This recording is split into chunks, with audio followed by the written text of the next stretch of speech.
मैं नालंदा का विद्यार्थी रहा हूँ। नालंदा को इससे रह जाता है भारत को विश्व गुरु बनाने का। क्या आपको लगता है कि ये लड़ाई अब केवल इस तरीके की रह गई कि सत्ता जब तक उनकी है तब तक वो मनमानी कर लें, हमारी आएगी तो हम ठीक कर लेंगे, ऐसा है? मतलब बीजेपी आई है तब से जातिवाद बहुत बड़ा है। सब किसी भी देश के लिए जो है उनके जो अल्पसंख्यक होते हैं उनकी सुरक्षा करना उनके सरकार की जिम्मेदारी होती है। जिस समाज की संस्कृति जीवित रहती है वो समाज जीवित रहता है। अभी बिरहा को आप जिस रूप में देखते हैं वो कैसा है?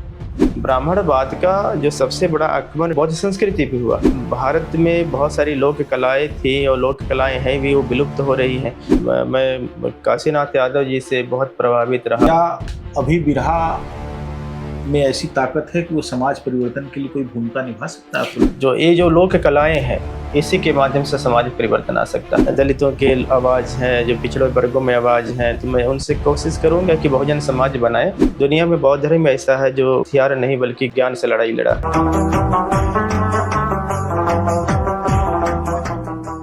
बौद्ध भिक्षुओं की परंपरा में बहुत सारे ऐसे कर्मशील और कर्मठ भिक्षु हुए हैं जिन्होंने चीवर जब धारण किया तो लोक कल्याण के लिए उन्होंने बहुत सारे संस्थानों की स्थापना की और उनको चलाने के लिए ऐसी समितियों का गठन किया जो लंबे समय तक उसको चला सकें। और यही एक ऐसी बात है जो बौद्ध धर्म को लंबे समय तक जनता के बीच में ले जाने में कामयाब रही है। और ख़ासतौर से स्वतंत्रता के बाद जबकि बहुजन समाजों के पास बहुत सारी संस्थाएं उनके हाथ में नहीं रही, बौद्ध भिक्षुओं में बहुत सारे ऐसे लोग हुए जिन्होंने इस तरह के संस्थानों की स्थापना की और उनके भीतर शिक्षा का और जीवन संघर्ष को अच्छी तरह चलाने के लिए जो प्रेरणादायी किताबें हो सकती हैं और तमाम सारी चीज़ें, प्रकाशन और ये सब किया।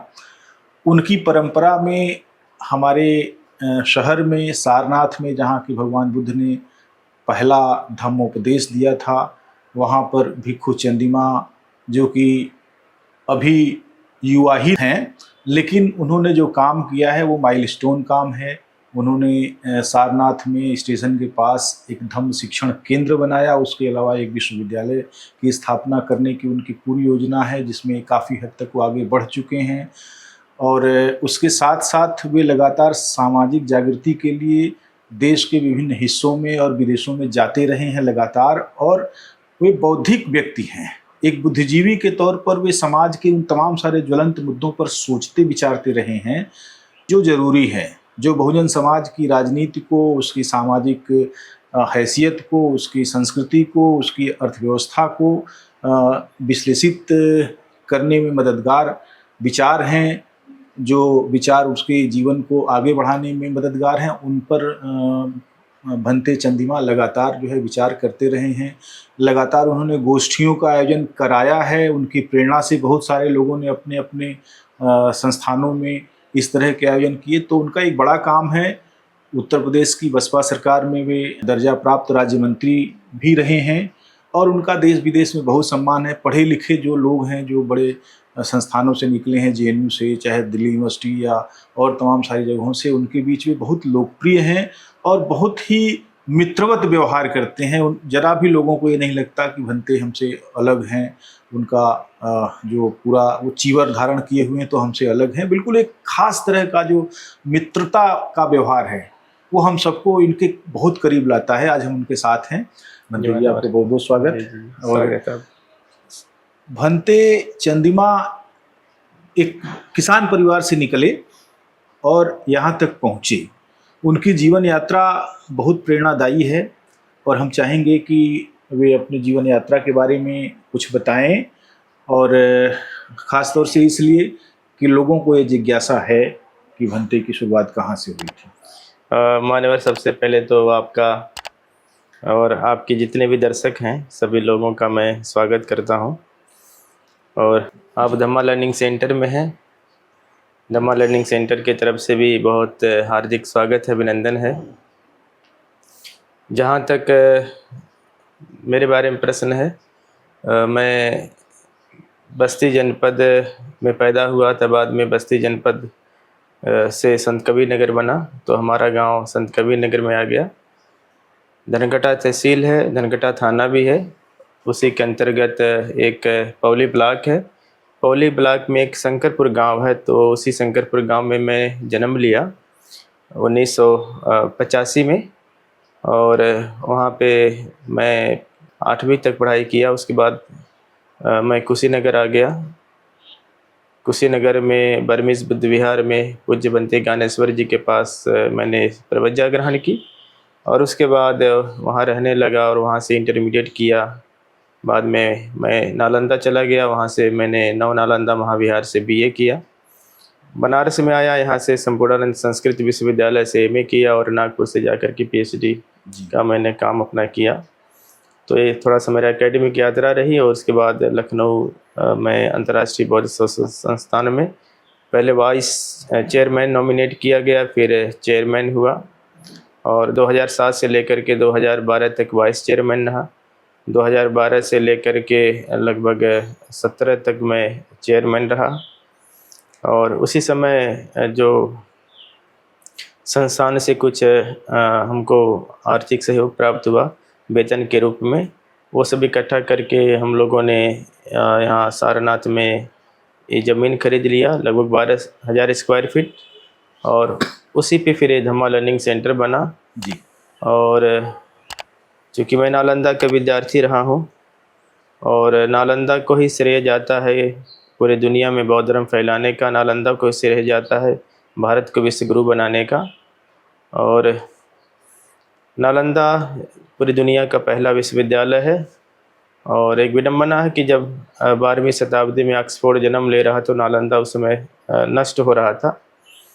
पूरे दुनिया ने नालंदा की परंपरा को ही स्वीकार किया है, तो वो मन में कहीं न कहीं है। और उसी समय मेरे मन में भी संकल्प होता था कि जीवन में कोई मंदिर मस्जिद तो नहीं बनाना है, कोई बुद्ध विहार वगैरह भी नहीं बनाना है जी। जीवन में जो भी समय रहेगा वो शिक्षा का केंद्र ही बनेगा, और नालंदा वाली परंपरा मतलब आगे बढ़े।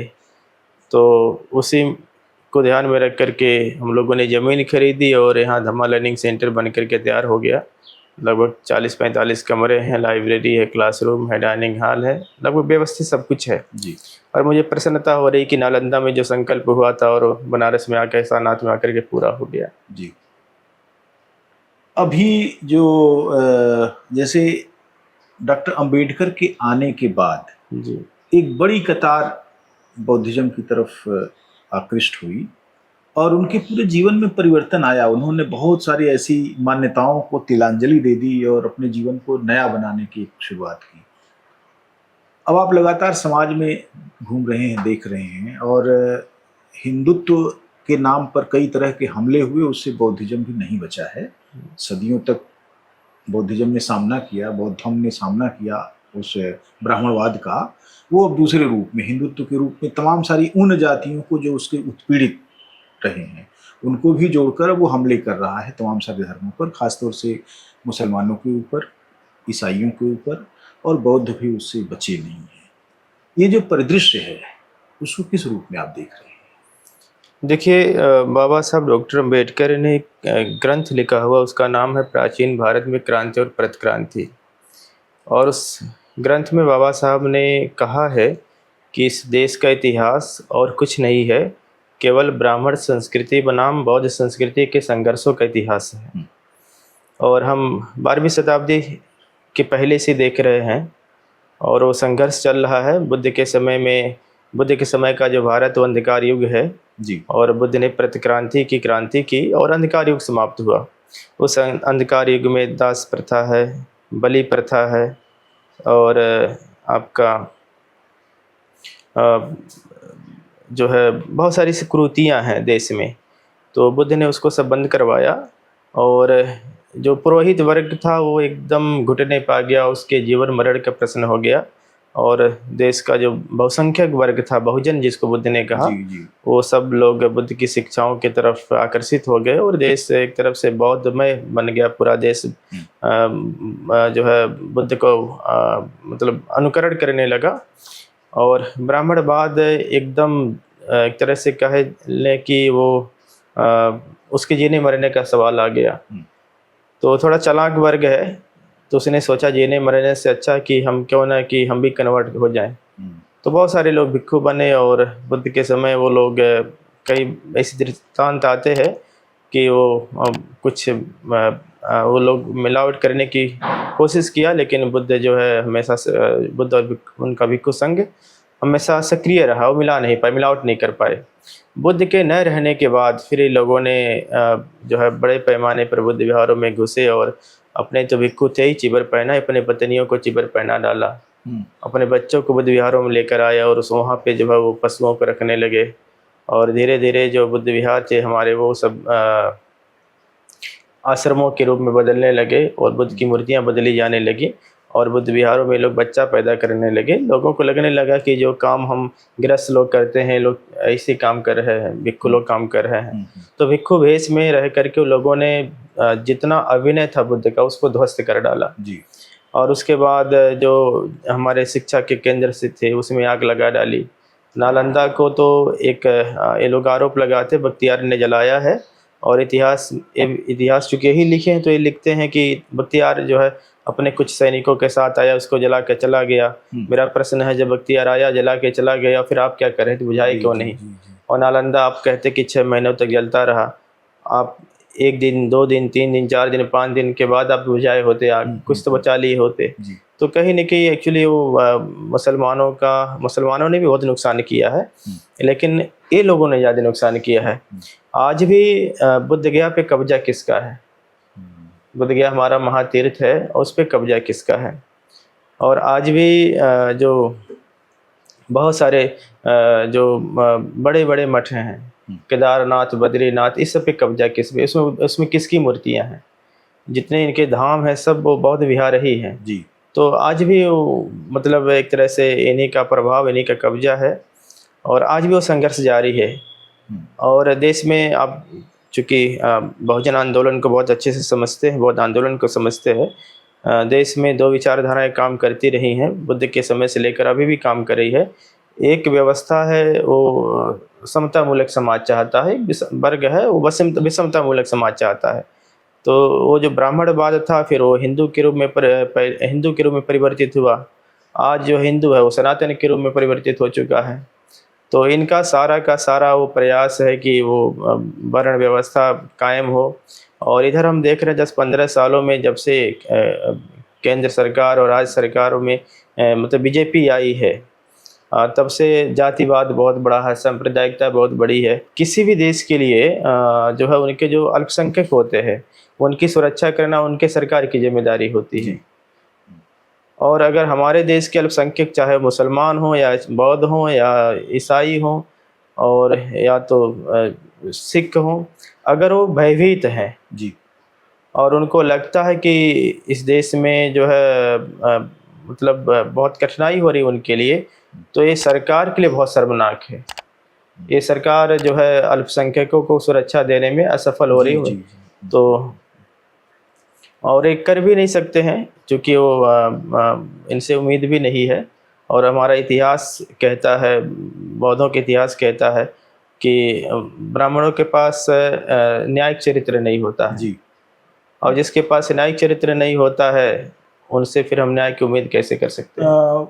भंते, एक सवाल ये है कि बीजेपी ने जो तथाकथित सोशल इंजीनियरिंग की उसमें ये है कि जाति व्यवस्था के सबसे घटिया पायदान पर, सबसे निचले पायदान पर रहने वाले लोग और सबसे घटिया व्यवहार के शिकार लोग, वे लोग भी उनके खित्ते में चले जा रहे हैं, उनको वोट दे रहे हैं। उनके बीच से एक आदमी पैदा किया जा रहा है जो अपना पैसा लगाए, जो चुनाव जीते, जो मंत्री हो, और इस तरीके से वो प्रतिनिधित्व उन्होंने दे दिया।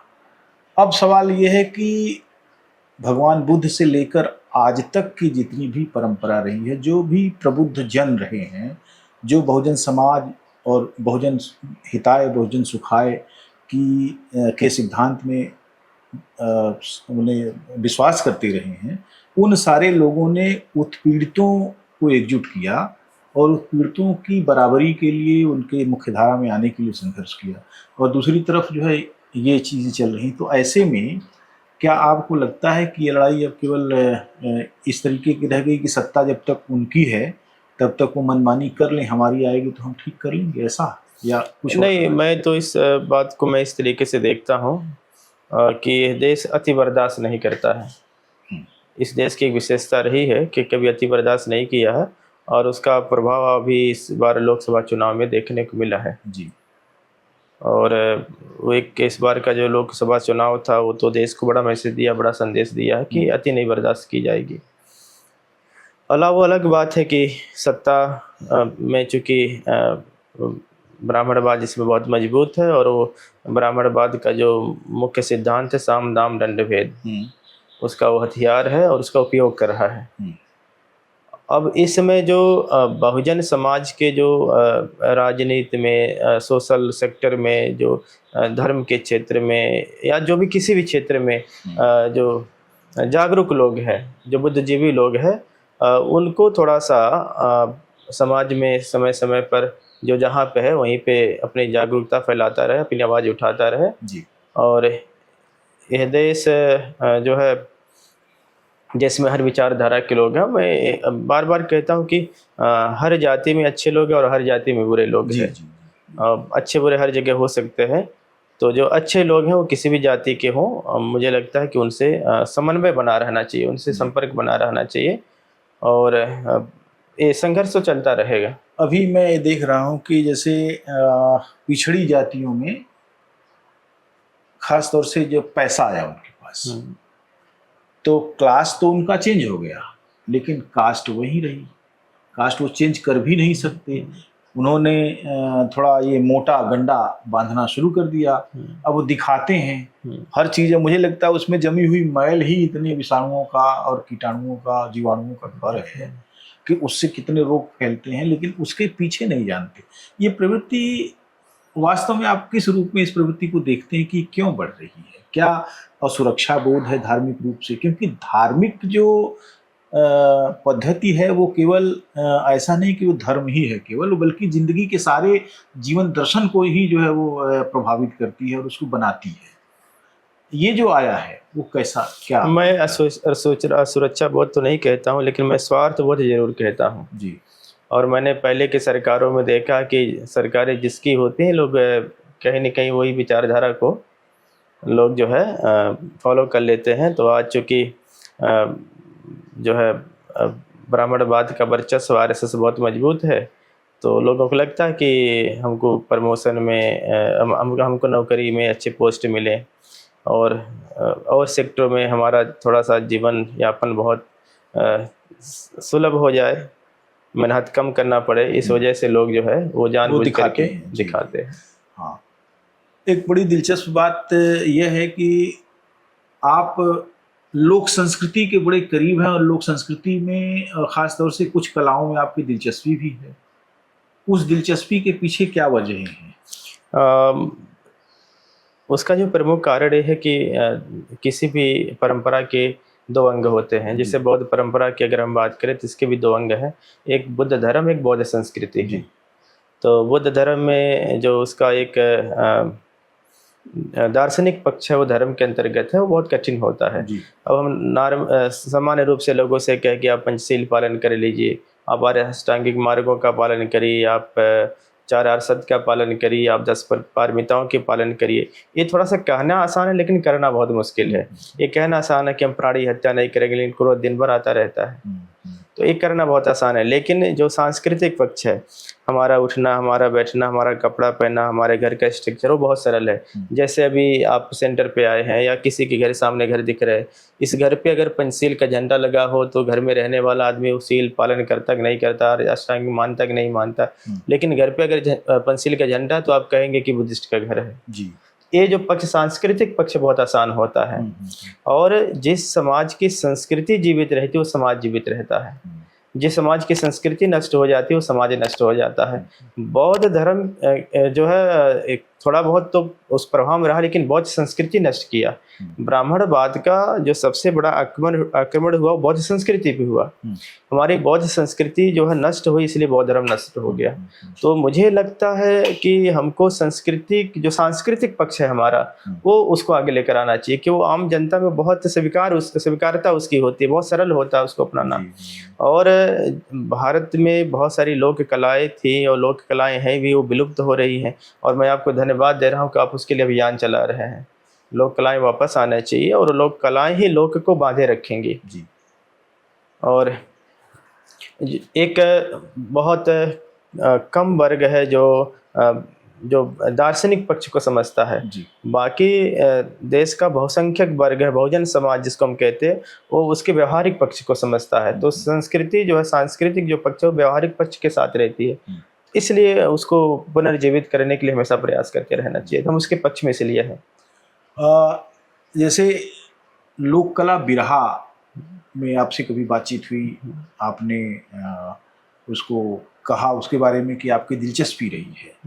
मैं खुद बिरहा के बारे में जब सोचता हूँ तो दो पहलू जो है, एक तो मुझे लगता है कि उसकी परंपरा जो है, अगर उसको देखा जाए कायदे से, तो प्रतीत समुत्पाद की परंपरा है। उसमें तार्किकता और जीवन व्यवहारों के घटित होने के तमाम सारे जो कार्य कारण हैं, उसकी तरफ बिरहिया जाते हैं, उस तरह के कथानक चुनते हैं और उस पर बात कहते हैं कि जो भी हुआ, जो चमत्कार है उसके पीछे जो कारण है उसकी तरफ हो जाते हैं। और दूसरी तरफ जो है तमाम जो है देवी देवताओं के चमत्कार हैं और उसको उसी तरीके से स्थापित कर देते हैं।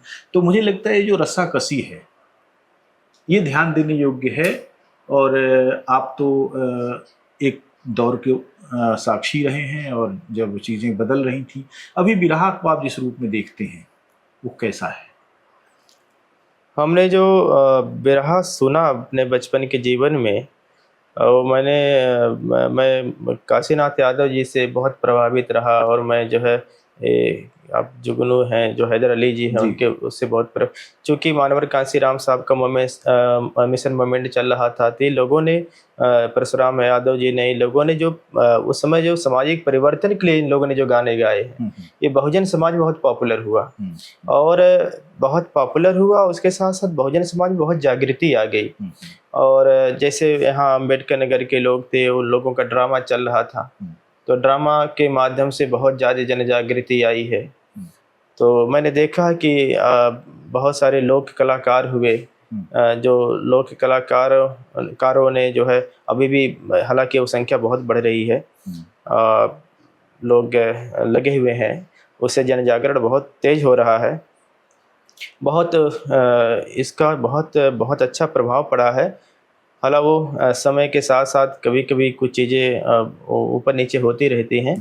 तो अभी जो वर्तमान युग चल रहा है, हम देख रहे हैं कि जो प्रतिक्रांतिवादी लोग हैं, प्रतिक्रांतिवादी वो जानबूझ करके, जैसे जो काशीनाथ यादव की परंपरा चल रही थी, तो उसको काउंटर करने के लिए, और बहुत सारे बिरहा जो गायक रहे, वो जो उनको जो है उसमें उनको प्रमोट किया। और जो बहुत अश्लीलता वाले गाने थे, बहुत जो उसमें बिरहा में बहुत सारे मतलब भक्ति वाली परंपरा आ गई, बहुत चमत्कारों वाली परंपरा आ गई, उस पक्ष को ही लोगों ने प्रमोट करके उनको आगे करवा दिया। तो कहीं न कहीं वो चलता रहता है। और मुझे लगता है कि जो है आपने जो कहा कि बिरहा है, बिरहा में जो एक प्रश्न उत्तर है, उसमें जो उसके जो वृतांत होते हैं, उसकी जो कथानक होते हैं, वो बहुत महत्वपूर्ण है। और हमने बहुत सारे बिरहा के कलाकारों को देखा कि बड़े अच्छे जो कथानक दिए थे, जो इतिहास में एक तरह से दफना दिए गए थे, और लोगों ने उनको पुनर्जीवित किया है, उनको गाया है, उनको बताया है। और मुझे लगता है कि वो पक्ष चलते रहना चाहिए। क्या अभी बिरहा में ऐसी ताकत है कि वो समाज परिवर्तन के लिए कोई भूमिका निभा सकता है, आपको लगता है? संस्कृति निश्चित तौर पे बिरहा कर सकता है, लोकगीत कर सकते हैं, और जो लोक कलाएं हैं, इसी के माध्यम से समाज परिवर्तन आ सकता है। क्योंकि देश का बहुसंख्यक वर्ग 85% आज भी खेती किसानी और जो है गांव में गुजर बसर करने वाले लोग हैं, और इन विधाओं के माध्यम से उन तक हम जा सकते हैं। अभी दलितों और पिछड़ों के बीच में कई तरह की एकता भी स्थापित हुई पिछले दशकों में, और कई तरह के मतभेद भी पैदा हुए, विभिन्नता भी हुई, जबकि दोनों ही कृषि जो अर्थव्यवस्था है वहाँ से शुरू हुए, अब वो तमाम सारे सेवा क्षेत्रों में जा रहे हैं, इंजीनियरिंग में जा रहे हैं और इत्यादि इत्यादि जगहों पर। उन लोगों को जाति व्यवस्था से लड़कर अपने वास्तविक मुकाम को पाना एक बड़ा लक्ष्य है जो सम्मिलित रूप से एक परियोजना में आता है। मैं लगातार देख रहा हूँ कि दलित संस्कृति की जो प्रतिरोध की परंपरा रही है, दलित लेखकों ने उस प्रतिरोध की लोक परंपरा को छोड़ दिया पीछे, पिछड़ों ने उसकी कई विकृतियों को ओढ़ लिया। ये जो अंतर्विरोध आया है, वैसे में क्या लगता है आपको कि लोक संस्कृति को छोड़ देने और उसके विकृत पक्ष को ओढ़ लेने से वो क्या होने जा रहा है, क्या हुआ इसका परिणाम?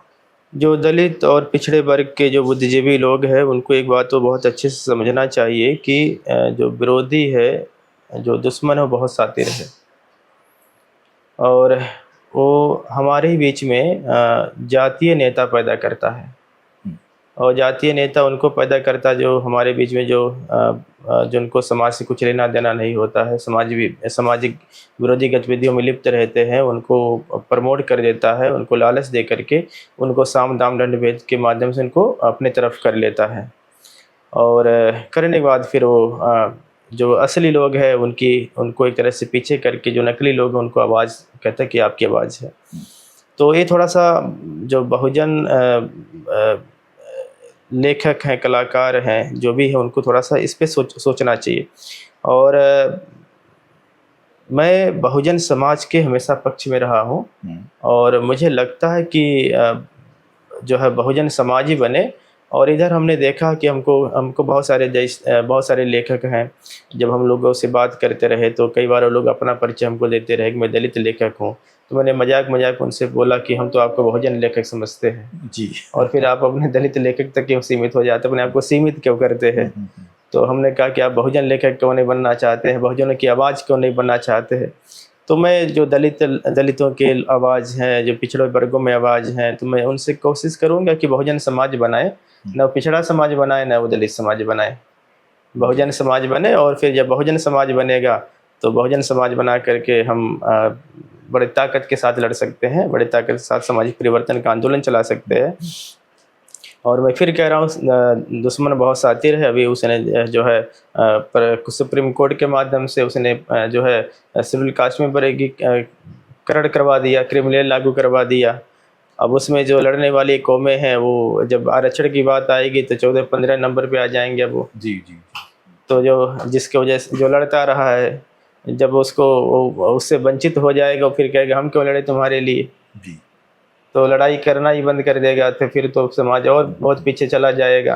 तो दुश्मन तो बार बार ये कह रहा है कि मतलब वो लगा हुआ है, वो हर तरीके से लगा हुआ है, लेकिन इस जो है उसके साम दाम दंड भेद को समझने की ज़रूरत है और बहुजन समाज बनाने की ज़रूरत है। बहुत अच्छा। भगवान बुद्ध ने भक्ष और अभक्ष की भी बात कही है कि जो नहीं खाने योग्य है उसको अगर खाएगा कोई व्यक्ति या कोई समाज तो उसका पतन जो है उसी दिन से शुरू होता है। मुझे जो लग रहा है कि ये जो अभक्ष है वो संस्कृति के, अपसंस्कृति के, अश्लीलता के रूप में आई है कि जहन में वो आती है और चली जाती है। चुटकुले सुनते हैं, हंसते हैं और भूल जाते हैं और फिर चुटकुलों की जरूरत पड़ती है। लेकिन क्लासिक चीजें, कोई कथा, किसी की त्रासदी या उसके जीवन की हास्यास्पद स्थिति, ये सारी चीजें दिमाग को ऊर्जस्वित करती हैं, उसको जोत देती हैं। भगवान बुद्ध ने भी कई बार कहा कि मैं चेतना की खेती करता हूँ। तो ये तमाम सारी चीजें हैं जो लोक संस्कृति में ये चीजें आई हैं, वो संस्कृति के रूप में, अभक्ष के रूप में। इनका मुकाबला कैसे किया जाना चाहिए? भगवान बुद्ध ने भिक्खुओं को कहा कि पति रूपा पति देशा, जैसा देश वैसा भेष। और बुद्धिज़्म आप देखिए, जो भारत ने और पूरे विश्व ने बहुत सारे धर्मों को जन्म दिया, बहुत सारे संस्कृतियों परंपराओं को जन्म दिया है। भारत में जितने भी धर्म अस्तित्व में आए, जिसका प्रचार प्रसार हुआ, सब लोगों ने तलवारों की मदद ली है, सब लोगों ने हथियारों की मदद ली है और हथियारों के माध्यम से वो अपना प्रचार प्रसार किए हैं। दुनिया में बौद्ध धर्म ऐसा है जो है हथियार नहीं बल्कि ज्ञान से लड़ाई लड़ा है, और आज भी बौद्ध भिक्षु पूरी दुनिया में वो ज्ञान से ही लड़ाई लड़ रहे हैं, और उनका जो प्रचार प्रसार का माध्यम ज्ञान ही है। तो भगवान बुद्ध ने पति रूपा पति जैसा की बात कही, और बहुत सारे दुनिया के देशों में बौद्ध धर्म गया और बुद्ध धर्म ने वहाँ की संस्कृति को समृद्ध किया है और उनको कलापूर्ण जीवन दिया। बहुत सारे लोग अभी हम लोगों से मिलते हैं तो उनको थोड़ी गलतफहमी रहती है, इसलिए सीलों को लेकर गलतफहमी रहती है। तो हम लोगों से भी बहुत सारे लोग कहते हैं भगवान बुद्ध ने तो नाच गाना मना किया है, तो हम लोगों से पूछते पंचशील में कहाँ मना किया है? आप उपासक हैं तो आपको पंचशील पालन करना है। हम भिक्षुओं के लिए मना किया, भिक्षु नाच गाना से दूर है, लेकिन उपासकों को कहाँ मना कर दिया है? तो हमने कहा कि आप उपासक होकर के हमारे सीलों को क्यों अपनाने लगते हैं? आप अपने सीलों को अपनाइए। लोगों को उदाहरण देते, हम कहते कि देखिए जो है जापान तो बौद्ध राष्ट्र है, क्या जापान में लोग राजनीति नहीं करते हैं? तो लोग कहते करते हैं। हम कहते बताइए जापान बौद्ध देश है, क्या वहाँ हीरो हीरोइन नहीं है, वहाँ फिल्में नहीं बनती है, वहाँ कलाकार नहीं है, वहाँ नृत्य संगीत नहीं होता? लोग कहते होता है। फिर हम कहते फिर आप क्यों छोड़ रहे हैं? बर्मा में, श्रीलंका में, थाई में, जितने भी बौद्ध राष्ट्र हैं, बौद्ध देश हैं, हर जगह फिल्में बन रही हैं, हर जगह हीरो हीरोइन हैं, हर जगह वहाँ कलाकार हैं, लोक कलाकार हैं, उनके नृत्य संगीत तरह तरह के हैं। लेकिन भारत में क्या है कि लोग थोड़ा सा वो अभी बुद्ध धर्म को नहीं समझते हैं। उनको लगता है कि जो है भगवान बुद्ध ने सब चीज़ें मना की। भगवान बुद्ध ने मना की, भिक्षुओं को मना किया है कि आप थोड़ा सा इधर रहें, थोड़ा धार्मिक क्षेत्रों की तरफ रहें, क्योंकि वो अगर उधर जाएंगे तो फिर वो बहक जाएंगे, फिर इधर उपलब्धि रही नहीं हो पाएगी जो एक आवश्यक भिक्षुओं के लिए। लेकिन उपासकों के लिए बुद्ध ने कहीं नहीं मना किया है। बुद्ध के समय में अब आप सोचिए, अम्रपाली जैसी नर्तकी कौन हो सकती है? अम्रपाली का नाम आज भी जीवित है। महाराजा उदयन जो है वो बीड़ा के बहुत अच्छे वादक थे। ऐसे बहुत सारे नाम हैं पाली साहित्यों में जो अमर हो गए हैं लोग, वो सारे के सारे कलाकार हैं, लोक कलाकार हैं। जी। नहीं, ये एक बड़ी परंपरा का जो मुझे लगता है कि विश्लेषण और उसको फिर से सामने ले आने की जो बातें हैं वो ज़रूरी हैं। और मैं समझता हूँ कि आपसे अगली बातचीत जब हम करेंगे तो यही कि बौद्ध संस्कृति के विकास में जो लोक कलाएँ हैं, संगीत हैं और वाद्य हैं, वो किस रूप में वो रहे हैं। क्योंकि मुझे जो समझ में आता है कि जैसे मैं नगरों के नाम देखता हूँ, जगहों के नाम देखता हूँ और लोगों के नाम देखता हूँ, तो मुझे लगता है कि एक बड़ी गहरी रस्साकसी जो है संस्कृतियों के बीच में रही है। और तमाम सारी चीज़ों को अपमानजनक बनाकर जिस तरीके से ब्राह्मणों ने हमारे ऊपर थोप दिया है, उसका विश्लेषण किया जाना चाहिए कि ताकि हम अपने गौरवपूर्ण पक्ष को जान सकें। आपने समय दिया, बहुत बहुत धन्यवाद। जी, मानव